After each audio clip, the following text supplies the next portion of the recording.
everyone, I'm Abigail, this is Tzipi, and welcome to another Two Kids interview. Today we are joined by the Newbery Honor winning author, Rodman Philbrick.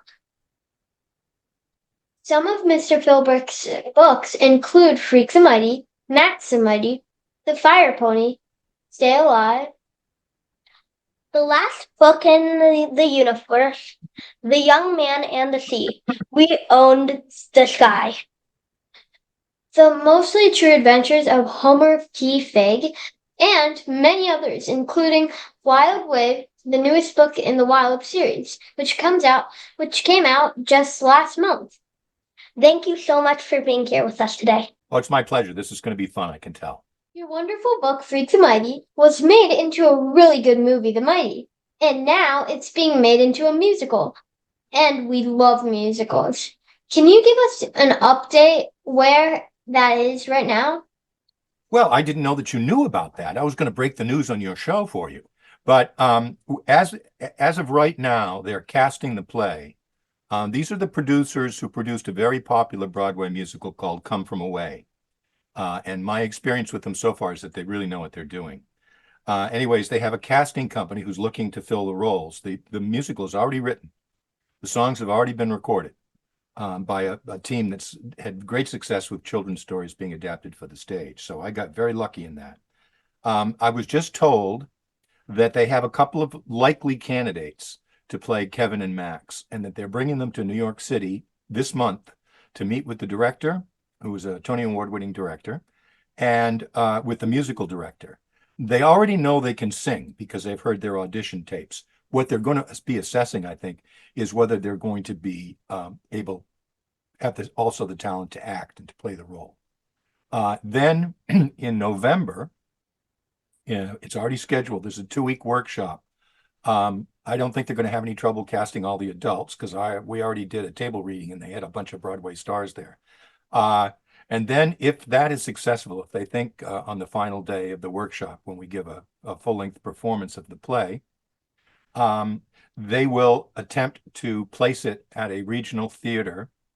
One of the ones they're talking about is the La Jolla Playhouse, and that's pretty much because the director is also the director of the La Jolla Playhouse. But there are a few others where they would try out the play, and then, and only then, if it was really successful in a regional theater, if the audiences just loved it, would they go ahead and book a theater on Broadway to bring the play to Broadway, which of course, I'm dying to see myself.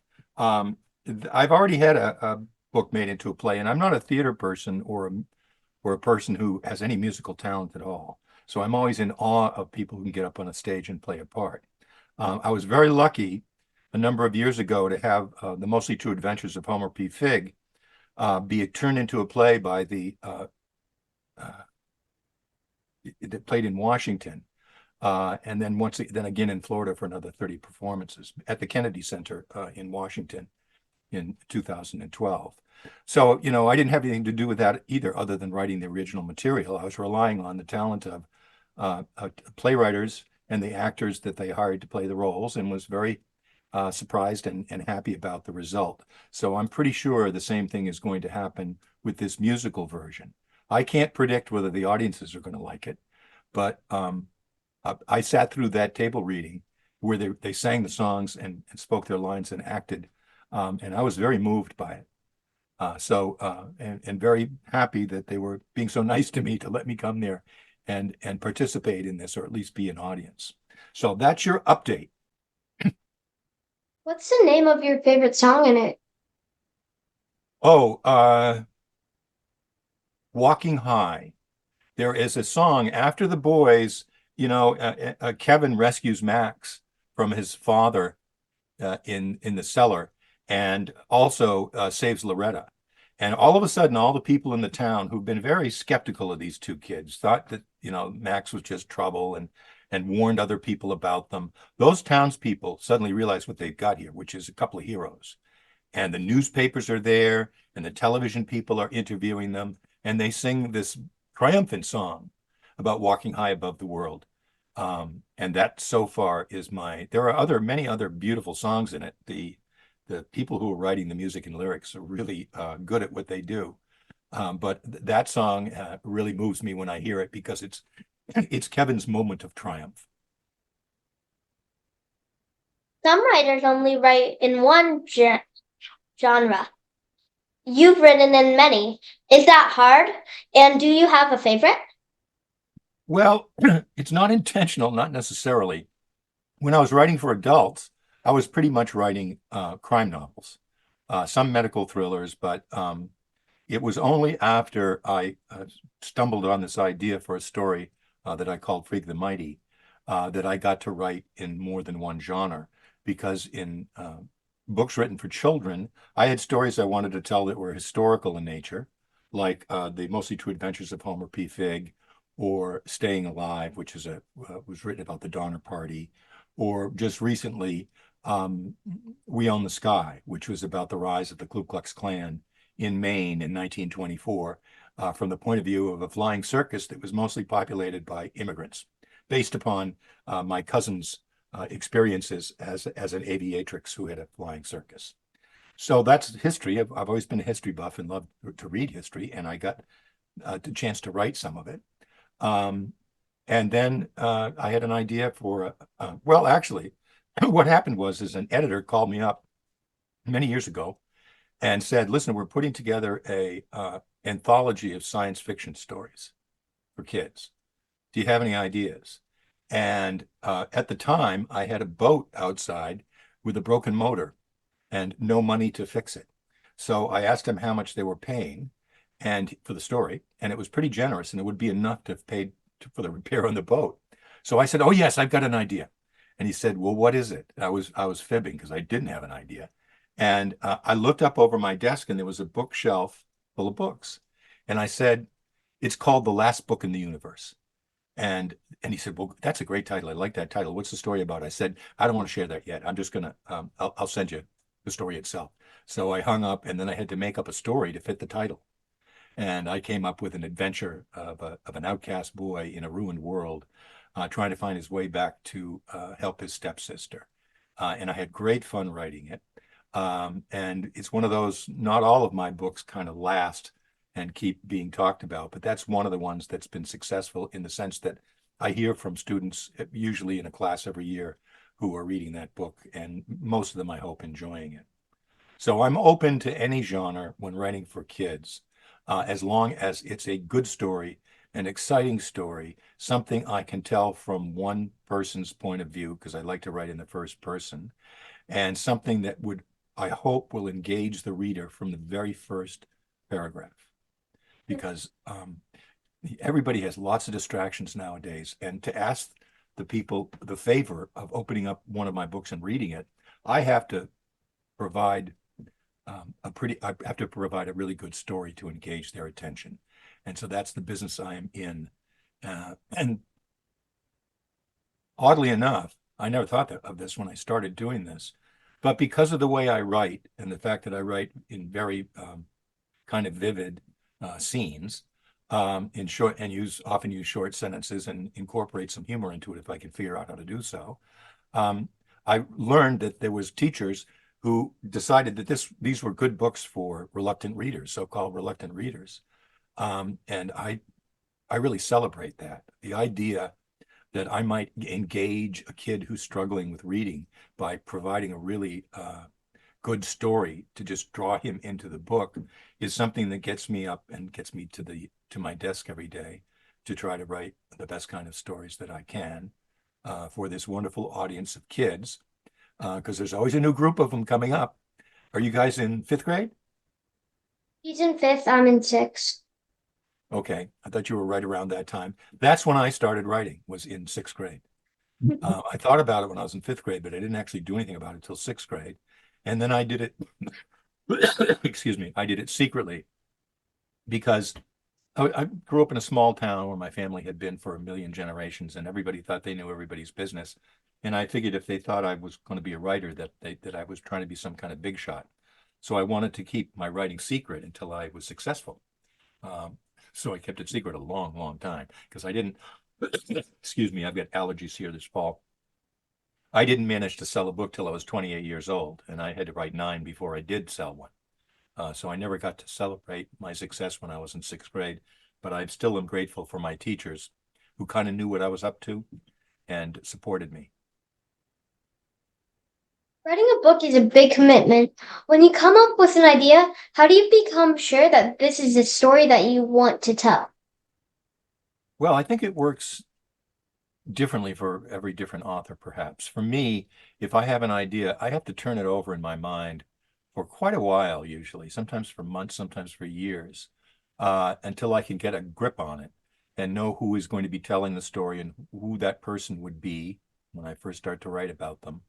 And so I've had many ideas for books that I put aside because I couldn't figure out how to resolve the story or the plot in a way that would work. Fortunately for me, I seem to have a lot of ideas, which is a good thing if you're a writer.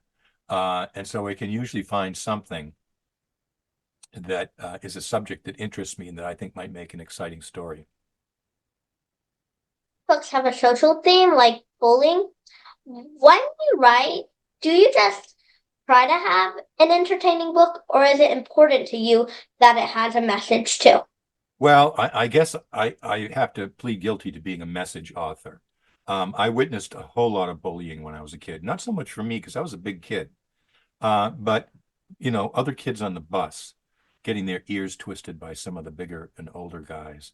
And I never liked it, and I was always ashamed that I never really spoke up and did anything about it because I was just afraid of the bullies as they were. I know that this still goes on. It's part of human nature, and it should be resisted and it should be exposed. And I tend to write in kind of an old-fashioned way, which is to write about a kid who might be coming from the wrong side of the tracks or have something very serious that he has to overcome. And so that gives him purpose, and it gives me purpose writing about it. That's pretty much what I have in mind. I don't suppose it's any different than millions of other writers, because I think people often understand that these things that are out there, and that children who overcome adversity in fiction can inspire children who have adversity to realize that they can overcome it too.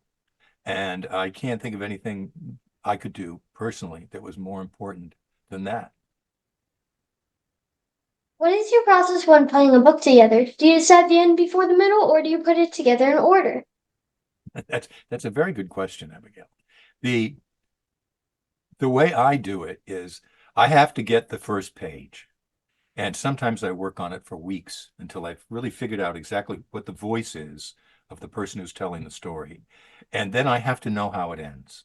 I don't always write the ending, but I have to know where I'm going. I can't just wander around. Often the undiscovered part of it is the middle part of the book, which I have to make up as I go along.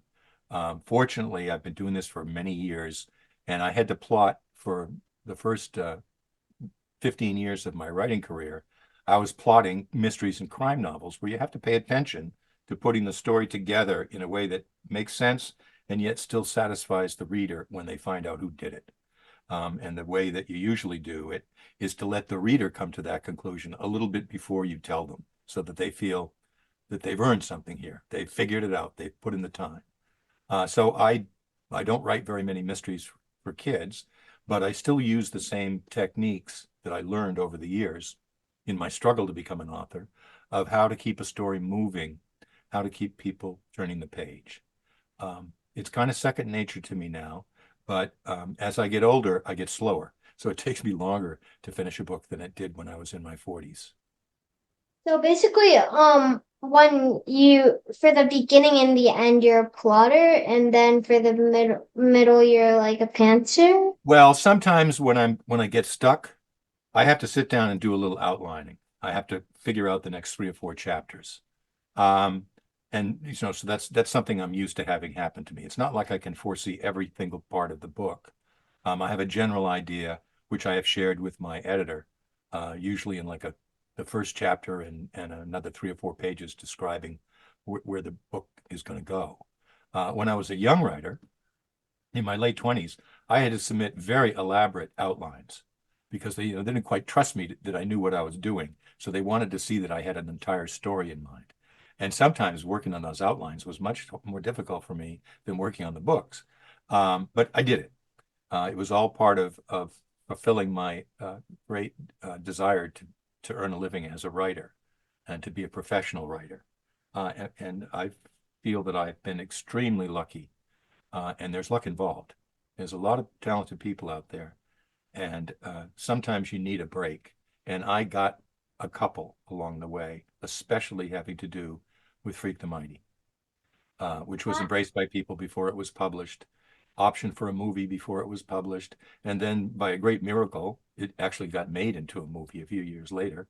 And although, it's not exactly the same as the book, and they didn't use my screenplay, unfortunately, it's often used by teachers as kind of a reward. Let's read the book and then we'll watch the movie and we'll compare the two because movies and books are different. They do different things. Books, you're kind of I'm the writer's the director, but you're filming this in your head when you read it. You're conjuring up the characters that I'm describing. When you're watching a film, and I'm a big film buff, you're just sort of sitting back and letting it all wash over you. So that's a very different experience. And I think it's a good one to explore in a classroom or even just personally. So I was very lucky that movie, because many books are optioned. Most of them never get made into a movie.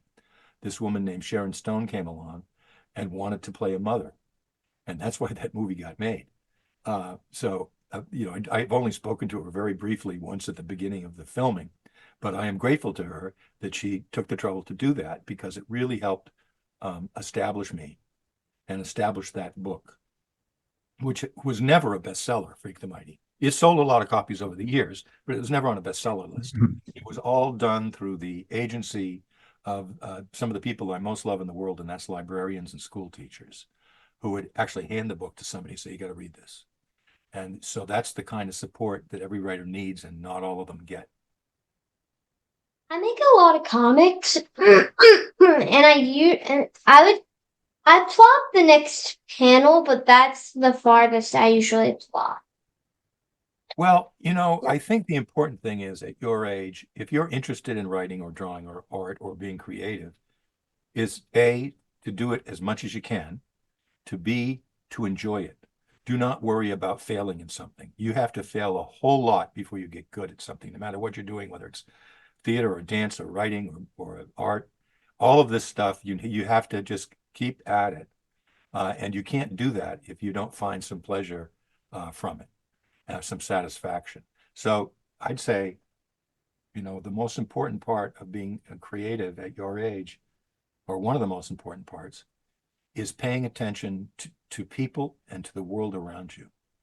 That is, because if you're going to be writing or drawing or creating a cartoon, and I did a lot of cartooning when I was your age too, you have to observe how people react with each other. You're kind of like the fly on the wall that's watching human behavior and learning from it and finding what makes you interested and what might make your audience interested, and thinking of yourself. This is the other important part.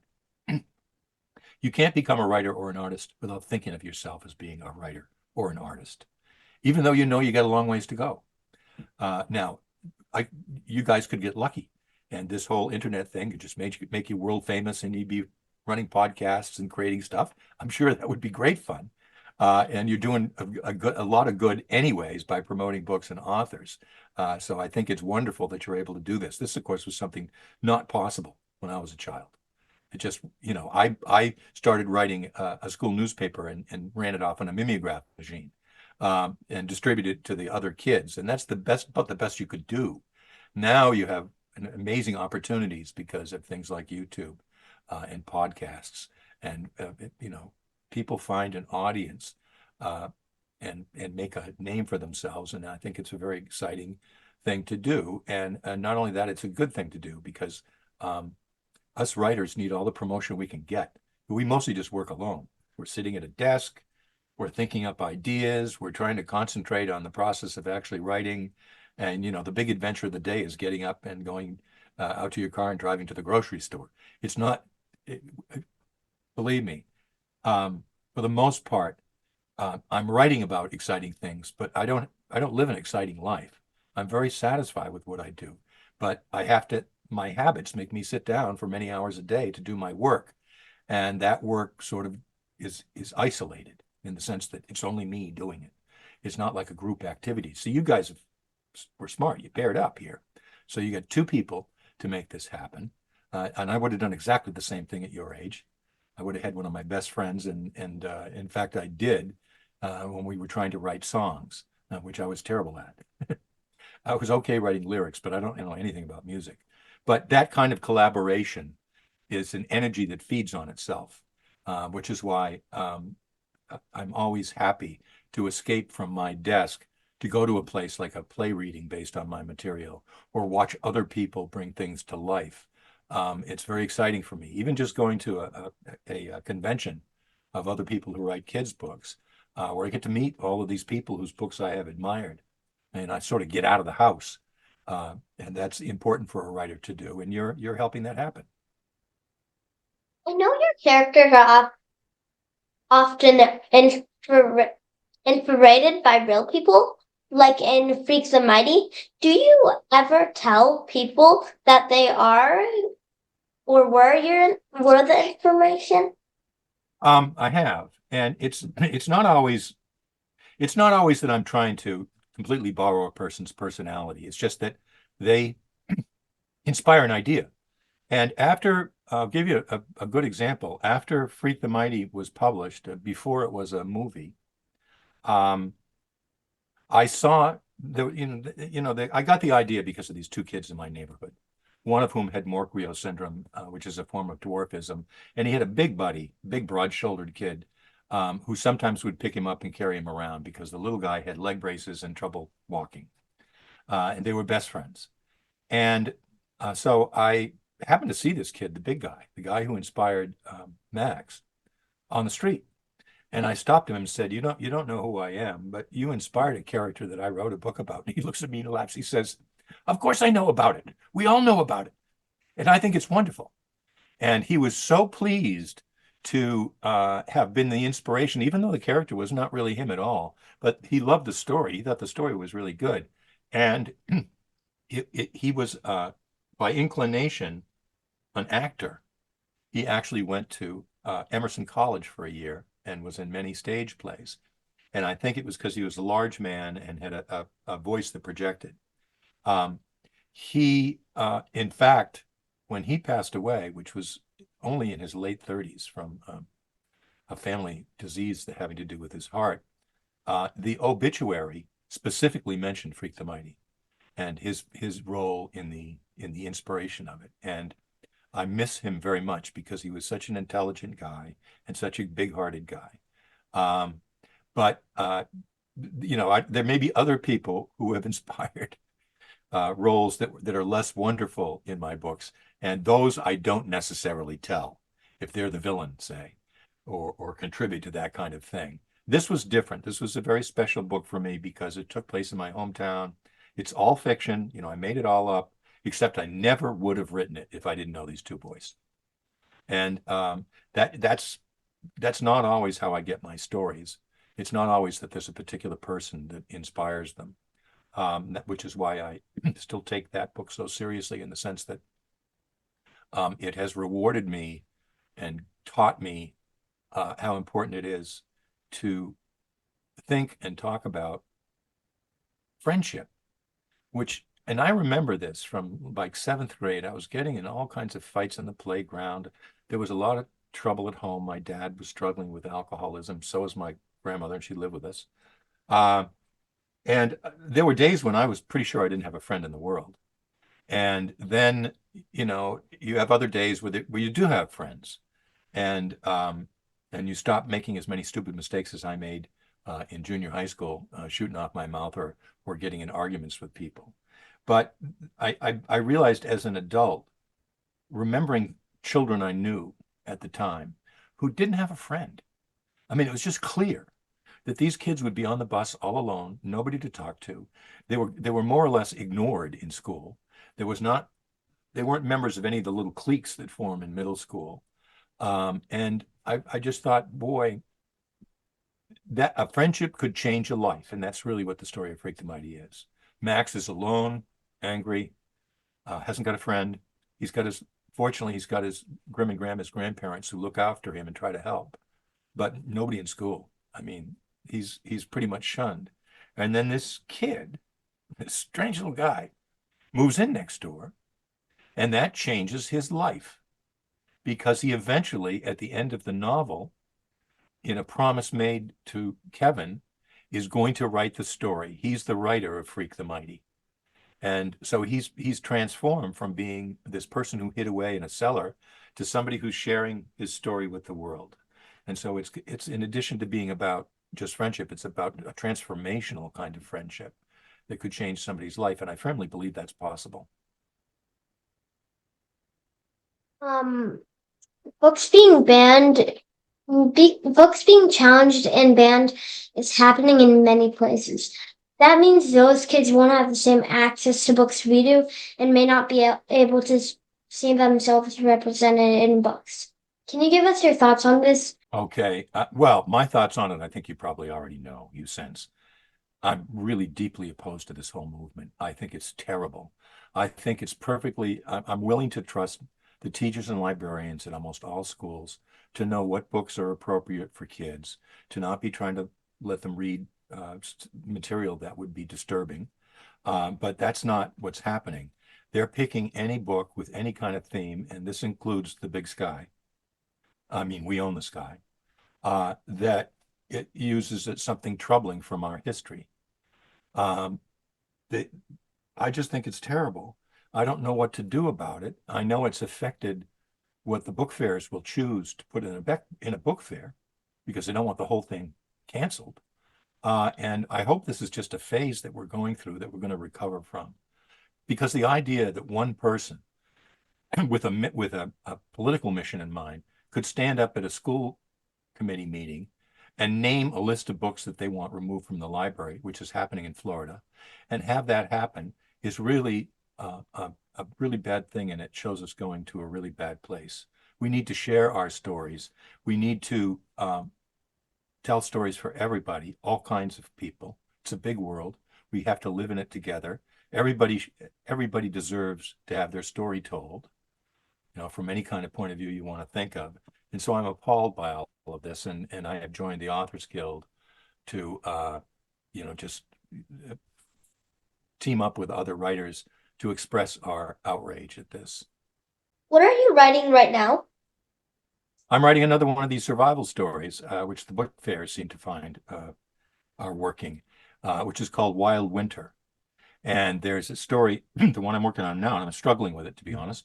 It takes place, obviously, in a sudden blizzard in upstate New York. And there's 5 kids coming back from a science fair, a regional science fair. And they're in a very small school bus being driven by their school teacher, Mrs. Bowditch. And this bomb blizzard hits all of a sudden, and a day sooner than they thought it was going to.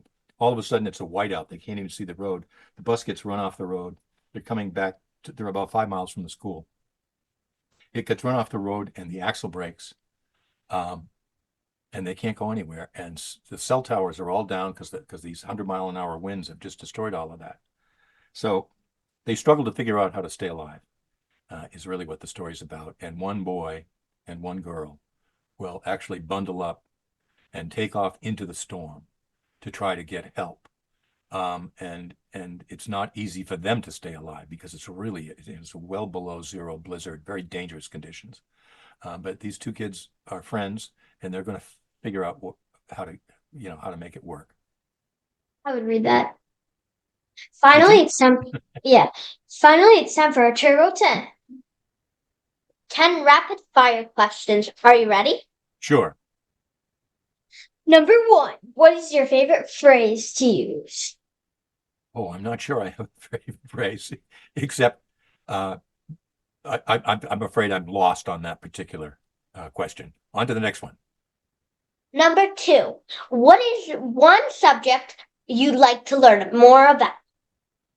Well, right now, I want to learn more about musicals and how they're put together, and I'm going to get a chance. Number 3. What is your go-to snack food?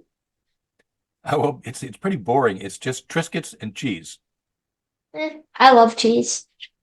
Number 4. What is your What was your favorite book growing up? I'm not sure I had one favorite book growing up, but I liked some of the old classics. And I also loved at the time when I was your age, Ursula Le Guin and Ray Bradbury. There was kind of a science fiction interest at that time for me. So I can't pick one of those stories except to say there was a group of them that I really appealed to me. And I was a big reader. I mean, I'm a very physical outdoor kind of guy too, but I read constantly when I was that age. Number 5. If you could teleport somewhere right now, where would you go? Oh, I don't think I'd survive a teleportation, so I'm not leaving my desk. Number 6. If you could have one superpower, what would it be? Oh, well, I think the superpower I would have is to, and this might be scary, but would to see into the future, to find out what's going to happen. Probably something I don't want to know. But I mean, it's an interesting concept, and in fact, that could even be the subject of a story. We'll see. Okay, go.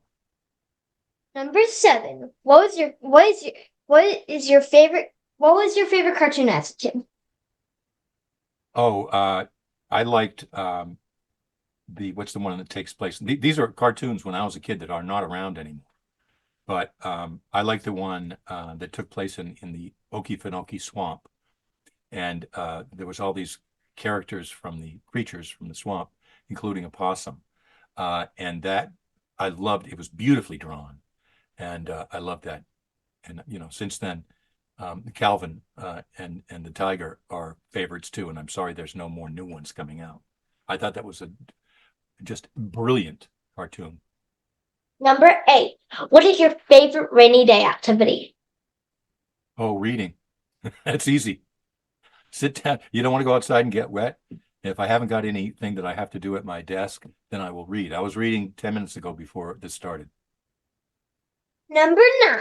If you could have any 3 dinner guests, who would they be? Any three what? Dinner guests. Oh, dinner guests.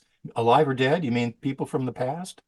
Anyone. No Anyone. Well, rules. first would be Mark Twain. They Then could who even be cartoon characters, by the way. Well, they could be cartoon characters. Oh, it's interesting. I'd have to give it a lot of thought about that, especially for a cartoon character. But Calvin, definitely. And the tiger. So that's three guests right there. Number 10. What is the best piece of advice you were ever given? Well, the best piece of advice really came from my parents who expected me to work hard. And that if I wanted to be good at anything, I had to really do it and work at it. It's kind of an old New England work ethic thing up here that my family was very much into. And so I was always a hard worker. I always had more than one job. And I'm glad I did. I learned a lot about life. I learned a lot about people working as a longshoreman, working as a boat builder, working as a roofer with carpentry crews. I got to meet all kinds of people from all kinds of walks of life. And that kind of helped fill my brain up with some of the characters that I would later use. You were awesome. Thank you so much for doing this. And thank you so much for spending this time with us. We can't It wait to was read my your future pleasure, and I books. was so glad that you thought of me to invite. So it's a mutual admiration society we've got going here. Thank you. Thank you too. Bye.